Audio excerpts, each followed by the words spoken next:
आजी आजोबा कोणीतरी आपल्या बाजूला आहे ना 70-80 वाले. मग माझा एक छोटा प्रश्न आहे, त्या लोकांना पोरं जादा का आत्ताच्या जोडप्याला पोरं जादा झालं? ठीक आहे, पहिली तुलना तुमच्या तोंडाने तुम्ही सांगितली, यांनाही मान्य तुम्हालाही मान्य, बरोबर.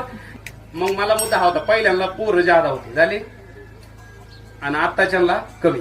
आता मला एक पुढचा प्रश्न विचारायचा आहे, पहिल्या डिलेव्हऱ्या नॉर्मल झाल्या का आत्ताच्या? शिजर नव्या पिढीचं आहे का जुन्या पिढीचं?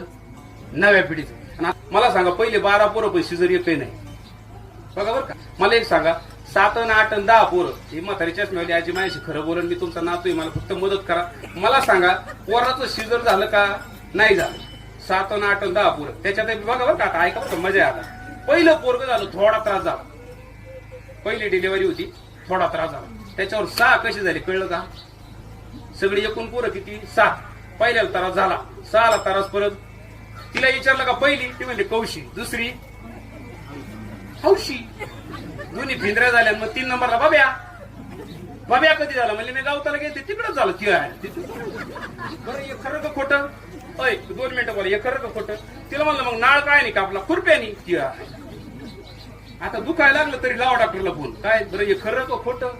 तुला नाही ना मारा. 2 मिनिटं आहे.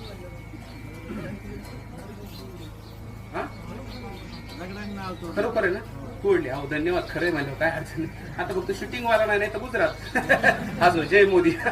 आता ऐका ना पाटील, इतकं बारीकला विचार करायचा बरं का. आता ही झाली का तुलना?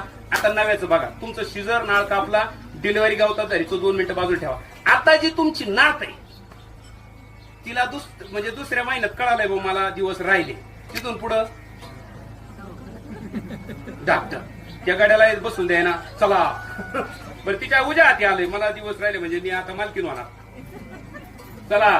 त्याला काम सोडून द्यावं लागलं. तो गेला नगरला, त्याने दिल्या गोळ्या. तिथं चेक केलंय रामदास पाटील, हिमोग्लोबिन 60%. काय रोग आला हिला? 60% रक्त आहे. घरात खायला काजू बदाम सगळे, पण खायचं खाती ती नाही असं नाही, पण ते रक्तवाढीचे तिचे दुसरेच आयटम आहे. Maggi, biscuit.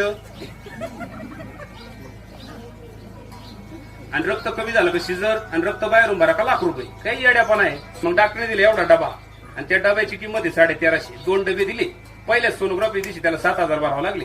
तिथून पुढे 9 महिने त्यांनी गरके घातले. आणि ते पहिले डिलिव्हरीच्या अगोदर 70,000 लागले. किती?